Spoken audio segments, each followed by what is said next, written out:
Pernah nggak sih kamu lagi kumpul keluarga, di sekolah, atau di tempat kerja? Terus lihat ada satu orang yang hobi banget cari muka. Orangnya selalu setuju sama apapun yang dikatakan atasan atau orang yang punya kuasa. Kalau si bos bilang langit warnanya hijau, dia bakal jadi orang pertama yang bilang, "Wah, bener banget bos, hijaunya cerah banget lagi." Fenomena ini sering kita sebut sebagai penjilat. Dan anehnya, mau dimanapun kita berada, spesies penjilat ini kayak nggak pernah punah. Selalu ada, selalu muncul, dan jujur aja, sering bikin kita yang lihat jadi ngerasa risih atau bahkan emosi. Kenapa sih dunia ini seolah-olah menyediakan panggung buat para penjilat? Kenapa orang yang kerjanya biasa-biasa saja tapi pintar ambil hati bisa lebih sukses daripada orang yang kerjanya banting tulang tapi lurus-lurus aja? Hari ini, kita bakal bedah fenomena penjilat ini dengan kacamata yang lebih santai.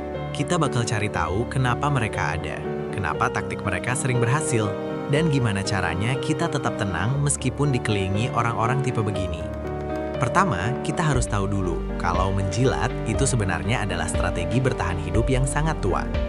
Dalam ilmu psikologi ada istilah yang namanya ingratiation. Intinya adalah usaha seseorang untuk disukai orang lain demi mendapatkan keuntungan. Nah, penjilat ini biasanya orang yang sadar kalau mereka punya kekurangan. Mungkin mereka nggak sepintar kamu, nggak serajin kamu, atau nggak punya bakat yang hebat. Karena mereka nggak punya isi buat dipamerkan, mereka pakai cara lain, yaitu servis perasaan orang lain. Mereka menutupi kekurangan kerja mereka dengan kelebihan kata-kata manis. Kenapa taktik ini manjur banget? Jawabannya ada pada sifat dasar manusia. Kita semua suka dipuji. Mau itu bos besar, guru, atau ketua organisasi, mereka semua tetap manusia yang punya ego. Saat ada orang yang selalu memuji, selalu bawain makanan, atau selalu siap pasang badan buat hal-hal kecil, ego si bos ini bakal merasa terpuaskan. Pujian itu kayak permen, manis dan bikin nagih. Tanpa sadar, si bos jadi merasa orang ini loyal dan baik. Padahal kenyataannya, orang ini cuma pinter akting. Inilah yang bikin objektivitas jadi hilang. Kesalahan si penjilat jadi kelihatan kecil, sementara prestasi orang lain yang nggak suka cari muka jadi nggak kelihatan sama sekali. Lalu ada satu rahasia besar yang jarang dibahas. Penjilat itu sebenarnya sedang bekerja keras juga, tapi di bidang yang salah. Bayangin, harus selalu siaga 24 jam buat cari tahu apa yang bos suka. Harus selalu pura-pura ketawa dengar bercandaan yang nggak lucu. Dan harus siap dijauhi teman-teman seangkatan karena dianggap antek atasan. Itu capek banget loh. Mental mereka harus kuat buat muka tembok. Kenapa mereka mau melakukan itu?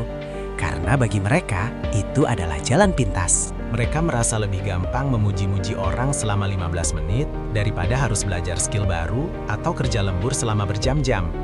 Mereka memilih politik daripada prestasi.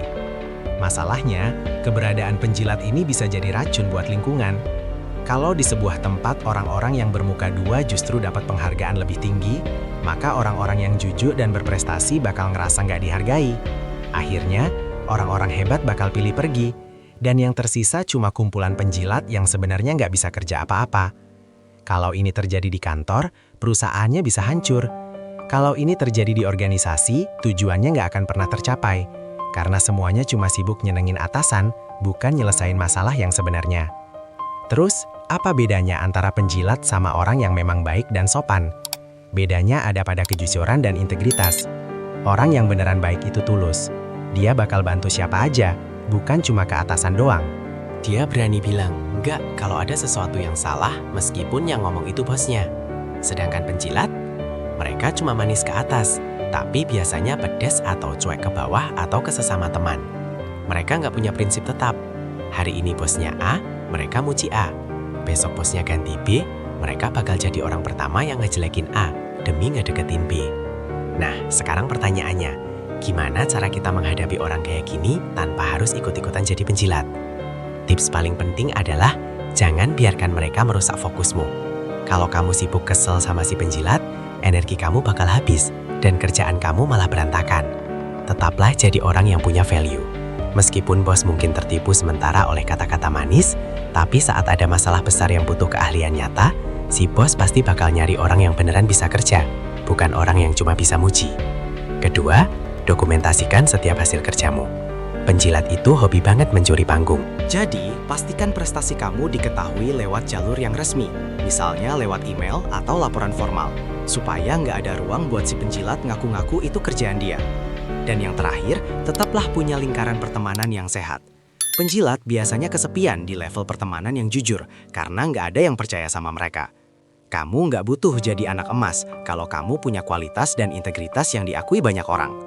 Kesimpulannya, penjilat itu bakal selalu ada selama manusia masih punya ego yang suka disanjung. Ini bukan salah kamu, tapi ini adalah realitas sosial yang harus kita hadapi dengan kepala dingin. Jangan biarkan mereka bikin kamu benci sama pekerjaanmu atau lingkunganmu. Dunia mungkin kadang gak adil dalam jangka pendek, tapi dalam jangka panjang, kualitas diri yang asli bakal selalu lebih berharga daripada topeng yang palsu. Gimana? Pernah punya pengalaman ketemu penjilat yang benar-benar luar biasa kemampuannya? Atau kamu punya tips lain buat tetap waras menghadapi mereka? Coba tulis di kolom komentar ya. Mari kita berbagi cerita dan strategi buat tetap jadi orang jujur di tengah dunia yang penuh drama. Sampai ketemu di video berikutnya. Jangan lupa istirahat dan tetap bangga jadi diri sendiri.